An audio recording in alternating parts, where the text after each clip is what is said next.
आप सबको प्रभु यीशु मसीह नासरी के नाम में मेरा नमस्कार। मंच पर मौजूद सब गुरुजनों को मेरा सादर प्रणाम। खासतौर से गुरुजी, आपको मेरा प्रणाम।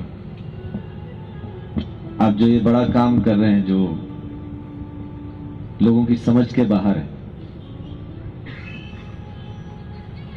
परमेश्वर आपको बहुत आशीष, बड़ी तरक्की, अच्छी सेहत, तंदुरुस्ती दे, ताकि सालों साल आप ऐसा काम करते रहें।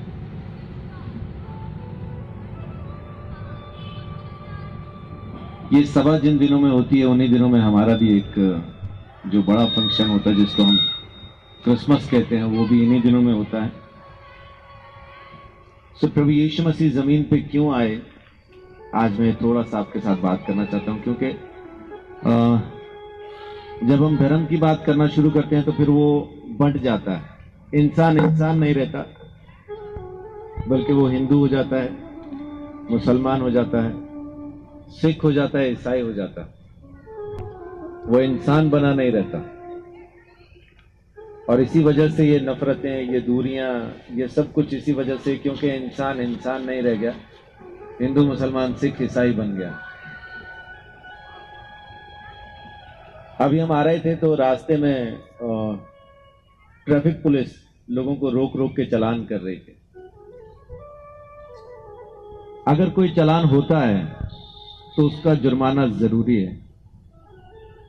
बिना जुर्माना भरे आप अपने उस वाहन को आराम से चला नहीं सकते जिसका चालान हुआ। बिल्कुल ऐसा ही हमने भी परमेश्वर के खिलाफ कानून तोड़े हैं, रोज तोड़ते हैं। हमारे खिलाफ भी चालान परमेश्वर के सामने मौजूद है। बिना दाम चुकाए आप वहां से आजाद नहीं हो पाए। कभी कभी हमें लगता है कि हमने कोई गुनाह नहीं किया, हमने कोई पाप नहीं किया, हमारा मन तो बहुत अच्छा है।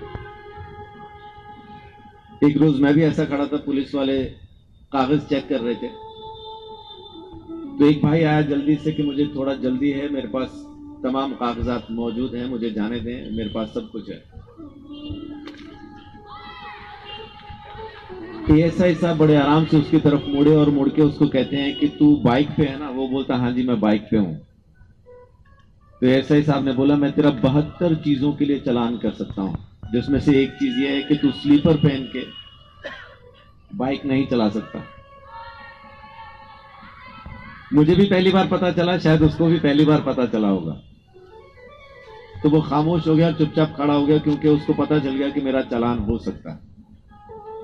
कभी कभी हम भी इसी वहम में जी रहे होते हैं कि मैंने कोई गुनाह नहीं किया, मेरा मन साफ है, मैं परमेश्वर के सामने सही हूं, लेकिन हमें पता ही नहीं कि स्लीपर पहन के चलाने से चालान कट जाता है। जाने में अनजाने में सुबह से शाम तक हम हर रोज कुछ ना कुछ ऐसा कर रहे हैं जो उसके सामने दंडनीय है, जो पाप है। और बाइबल हमें बताती है कि हर एक पाप का जो दंड है वो मौत है। मौत का मतलब मर जाना नहीं है, मौत का मतलब है अलग होना। अक्सर झगड़ा हो जाता है तो कहते हैं तू मेरे लिए मर गया, मैं तेरे लिए मर गया। मरता वहां कोई नहीं, ये अलग हो जाते हैं। अलग होना ही मौत है। तो पाप का दंड मृत्यु है, मतलब कि वो परमेश्वर से हमेशा के लिए अलग हो जाएगा।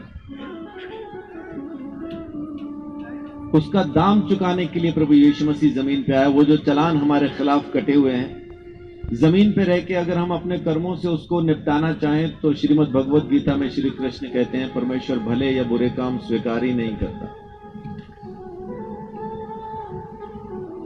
तो वो दाम खुद परमेश्वर का खून है, ये ऋग्वेद हमें बताता है। दैत्यारण्य का उपनिषद का 3रा श्लोक कहता है कि खून बहाए बगैर पापों से छुटकारा नहीं मिलेगा, लेकिन वो खून खुद परमेश्वर का होना चाहिए।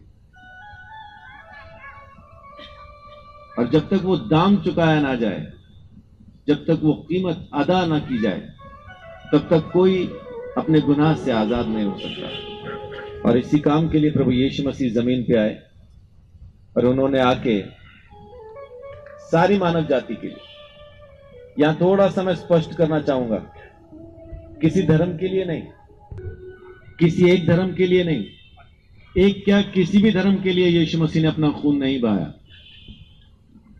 उसने इंसान के लिए अपना खून बहाया। जो कोई चाहता है कि मैं अपने दंड से आजाद हो जाऊं, अपने गुनाहों से छूट जाऊं, उस परमेश्वर ने एक मुक्तिदाता को जमीन पे भेजा। उसके लहू बहाने से सारी मानव जाति अपने पाप के दंड से आजाद हो गई। मेरे जैसे बहुत से आए, बहुत से आते रहेंगे जो मार्ग बताएंगे, ये मार्ग वो मार्ग, लेकिन यीशु मसीह ने कहा मार्ग मैं हूं। वो खुद परमेश्वर की तरफ से मार्ग बन के जमीन पे आया ताकि हम उसके द्वारा खरीदे जाएं और परमेश्वर की संतान बन जाएं। लेकिन हम लोग परमेश्वर को तलाशने की बजाय, क्योंकि अपन लोग थोड़ा सुस्त लोग हैं, हमें पकी पकाई चाहिए, परमेश्वर को तलाशना नहीं चाहते, बल्कि जो कुछ सामने आ जाए उसी को परमेश्वर मान के अपन आराम से पूजने के लिए तैयार है। क्यों? क्योंकि ये आसान है ना हमारे लिए।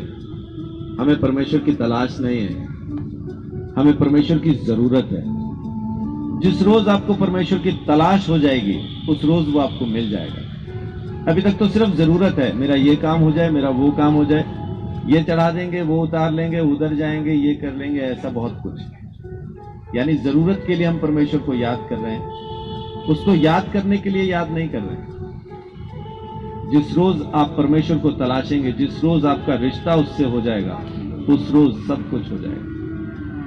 और वो धर्म में नहीं आएगा, मैं ईमानदारी से आपको बता रहा हूं, यहां आपको कहता हूं, उसके सामने ये प्रकट हो जाएगा कि किसी भी धर्म के लोग उसके सामने नहीं होंगे, ना हिंदू, ना मुसलमान, ना सिख, ना ईसाई। उसके सामने सिर्फ वो लोग होंगे जिन्होंने अपने पाप को स्वीकार कर, उस मुक्ति के दंड को, उस दाम को स्वीकार कर उस परमेश्वर के पास आने के लिए अपने आप को चुन लिया। परमेश्वर से प्रेम करें, परमेश्वर से मोहब्बत करें, उसके साथ एक रिश्ता बनाएं। वो बाप है, पूजने की चीज नहीं है। उसकी सुन के, उसकी मानने के लिए हमें उसके पास आना। परमेश्वर को हम सब मानते हैं, अब परमेश्वर की कौन कौन मानता है, वो उसकी संतान। परमेश्वर को मानना और परमेश्वर की मानना, इन दोनों में जमीन आसमान का फर्क। जिस रोज आप परमेश्वर की मानने लगेंगे, उस रोज सब सही हो जाएगा। फिर आप धर्मों से और सब चीजों से निकल आएंगे, फिर आपको कोई परेशानी नहीं रहेगी। फिर आप ये कह नहीं पाएंगे कि मैं हिंदू हूं या मुसलमान हूं या सिख हूं या ईसाई। मुझे अक्सर लोग पूछते हैं कि आप लोग, मुझसे पूछा जाता है कि आप ईसाई हैं, तो मेरा जवाब होता है बनने की कोशिश कर रहा हूं भाई। अभी तो ढंग से इंसान भी नहीं बन पाया, बाकी बनना तो दूर की बात। जैसे जैसे आप उसको जानते जाएंगे, वैसा वैसा आप उसके जैसे होते जाएंगे। तो परमेश्वर का हम सब के लिए एक ही प्लान है, एक ही योजना है कि हम होते होते होते, बनते बनते बनते, बदलते बदलते बदलते उसके जैसे बन जाए। आज मैं यही संदेश देना चाहता हूं कि परमेश्वर ने अपने मुक्तिदाता को, अपने बेटे को जमीन पे भेजा, जिसने दाम चुका के, अपना खून बहा के संसार के अंदर से पापियों को खरीद के परमेश्वर की संतान बनाया। जो कोई इस बात का विश्वास करता, वो यूं उद्धार पा लेता है और परमेश्वर की संतान बन जाता। परमेश्वर आप सबको बहुत आशीष दे, बड़ी बरकत दे। बहुत बहुत धन्यवाद मुझे समय देने के लिए। दोस्तों, अभी इस वीडियो में आपने देख लिया होगा कि ब्रदर संजीव चौधरी ने कितने अच्छे तरीके से प्रचार किया, और ये एक प्रोग्राम है सर्वधर्म सभा, उसमें उन्होंने ये इनको मौका मिला बोलने का, और उन्होंने कितने अच्छी तरीके से समझाया सच्चे परमेश्वर, जीवित परमेश्वर के बारे में। मैं सोचता हूँ आपको बहुत आशीष मिली होगी, और जो भी आपको आशीष मिली है वो आप कमेंट करके ज़रूर बताइए।